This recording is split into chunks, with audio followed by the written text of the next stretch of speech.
বাংলাদেশি নাগরিকদের ভিসা প্রদান নিয়ে মার্কিন যুক্তরাষ্ট্রের সাম্প্রতিক ঘোষণার পর বাংলাদেশের রাজনীতিতে যেন এক অদৃশ্য ঝড় বয়ে চলেছে। সব পক্ষ ব্যস্ত হয়ে পড়েছে নিজেদের হিসেব নিকেশ মেলাতে।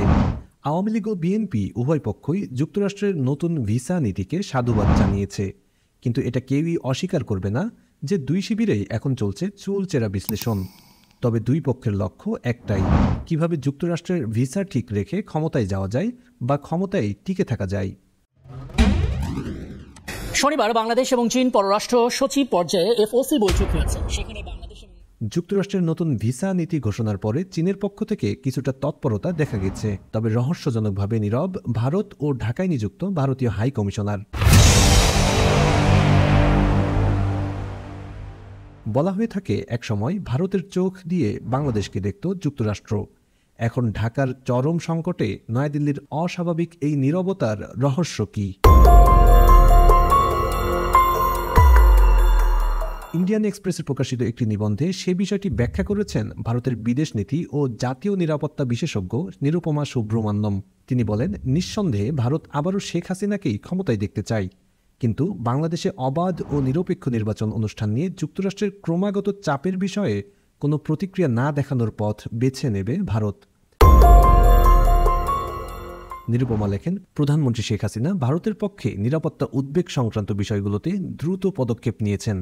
এই কারণে ভারতও তাকে অগ্রাধিকার দিয়ে থাকে, কিন্তু এই বিষয়টি বাংলাদেশে শেখ হাসিনার পক্ষে যায়নি।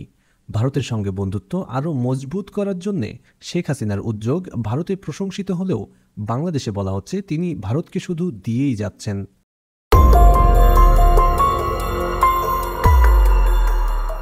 দক্ষিণ এশিয়ায় নিজেদের স্বার্থ মিলে যাওয়ায় ভারত ও যুক্তরাষ্ট্র এতদিন বাংলাদেশে মিলেমিশে কাজ করেছে। তবে যুক্তরাষ্ট্রের নতুন ভিসা নীতি ইঙ্গিত দেয় বাংলাদেশ নিয়ে যুক্তরাষ্ট্র ও ভারতের বিদেশ নীতি একই রকম থাকছে না। বাংলাদেশের সবচেয়ে বড় বিনিয়োগকারী দেশ হিসেবে যুক্তরাষ্ট্র সেখানে রাজনৈতিক পট পরিবর্তনে ভারতের চেয়েও বেশি আগ্রহী।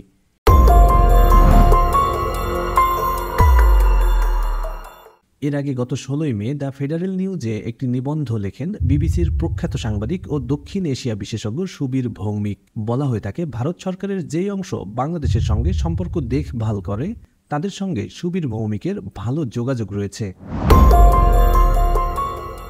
তিনি লিখেছেন, ভারত চায় আওয়ামী লীগ আবারও ক্ষমতায় আসুক, কিন্তু একটি নিরপেক্ষ নির্বাচনের মাধ্যমে, যাতে পশ্চিমাদের মুখ বন্ধ করা যায় এবং বাংলাদেশকে একটি একদলীয় রাষ্ট্রের বদনাম থেকে রক্ষা করা যায়। তবে তিনি মনে করেন বাংলাদেশের ওপর পশ্চিমা দেশগুলোর চাপ নিয়ে অনেকটা অস্বস্তিকর অবস্থায় রয়েছে ভারত। এর পিছনে দুটি কারণ উল্লেখ করেন সুবীর ভৌমিক। প্রথমত, জাতিসংঘে ভারতের ভেটো ক্ষমতা নেই, ফলে যুক্তরাষ্ট্র যদি বাংলাদেশের বিরুদ্ধে জাতিসংঘে কোনো প্রস্তাব উত্থাপন করে তা আটকানোর জন্য শেখ হাসিনা সরকার ভেটো ক্ষমতা সম্পন্ন চীনের দ্বারস্থ হবে। এতে বাংলাদেশের সঙ্গে চীনের সম্পর্ক আরও গভীর হবে, যা ভারত কখনোই চাইবে না। দ্বিতীয়ত, চীনকে ঠেকাতে যুক্তরাষ্ট্রের সঙ্গে ভারতের একটি কৌশলগত জোট রয়েছে, ফলে দক্ষিণ এশিয়ায় চীনের আধিপত্য কমানোর জন্য ভারত সহজে যুক্তরাষ্ট্রের বিরোধিতা করবে না।